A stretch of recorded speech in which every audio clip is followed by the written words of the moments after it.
বিরতির পর আরো একবার স্বাগত জানাচ্ছি আপনাদের প্রিয় চ্যানেলে, প্রিয় অনুষ্ঠান আল আরাফা ইসলামী ব্যাংক পিএলসি নিবেদিত বরকতময় মাহে রমাদান powered by mega digital scale সহযোগী sponsor Islami bank Bangladesh PLC এবং বিআরপি হসপিটাল লিমিটেড।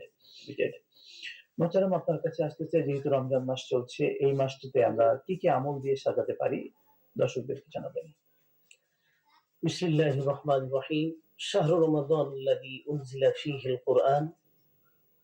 আল্লাহ পাক রব্বুল আলামিন সূরাতুল বাকারা 185 নম্বর আয়াতে কারিমার ভিতরে বলেন, এই মাসের ভিতরে আমি কোরআন নাযিল করেছি। সুবহানাল্লাহি ওয়া বিহামদিহি সুবহানাল্লাহিল আযীম।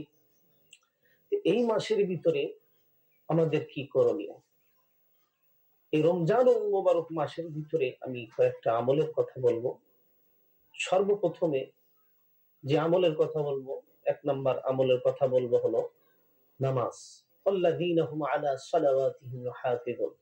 সালাত, আমরা 5 ওয়াক্ত নামাজ মসজিদে জামাতের সাথে আদায় করব, তারাবির নামাজগুলো আদায় করব। যদি করতে পারি, আল্লাহ বলেন আল্লাযীনা ইয়ারিসুনাল ফিরদাউস হুম ফিহা খালিদুন, তারা হলো জান্নাতুল ফিরদাউসের উত্তর অধিকারী। সুবহানাল্লাহ। দ্বিতীয় নম্বরে যে আমলের কথা আমি বলবো, এই রমজানুল মুবারক মাসে আমরা প্রত্যেক দিন বেশি বেশি কোরআনুল কারীম তেলাওয়াত করব।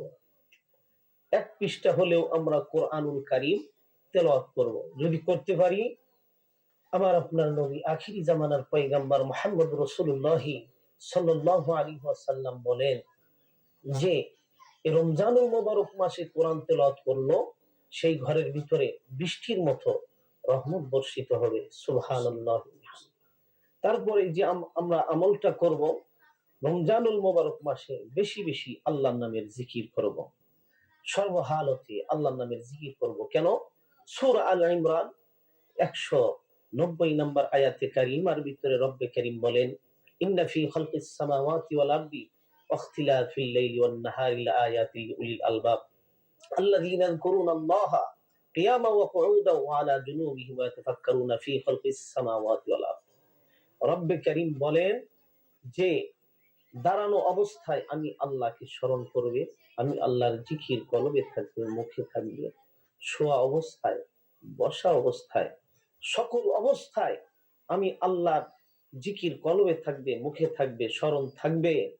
আমি আল্লাহ ঘোষণা দিলাম, সামাওয়াতি ওয়াল আরদ, আসমান এবং জমিনের নিচে, ওইটাই হলো সর্বজ্ঞানী মানুষ। শুকরান, জাযাকাল্লাহ, চমৎকার পয়েন্ট বলেছেন। মোহতারাম, এই রমাদানে আর কি কি আমরা আমল করতে পারি? জি মুহতারাম, রমাদান আমাদের মাঝে এসেছে। আমরা সর্বপ্রথম যখন সাহারি খেতে উঠি, সাহারির সময় আমরা উঠবো।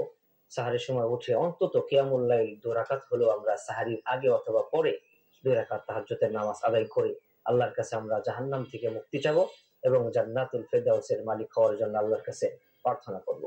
ইফতার আমরা সময় মতো করবো ইনশাআল্লাহ।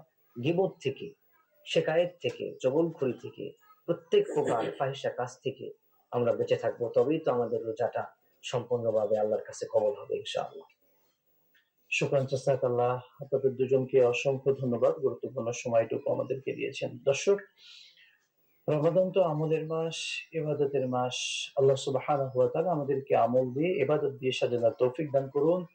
আল্লাহুম্মা আমিন। দেখছিলেন প্রিয় চ্যানেলে প্রিয় অনুষ্ঠান আল আরাফা ইসলামী ব্যাংক পিএলসি নিবেদিত বরকতময় মাহে রমাদান powered by mega digital scale সহযোগী sponsor Islami bank Bangladesh PLC এবং বিআরপি হসপিটাল লিমিটেড।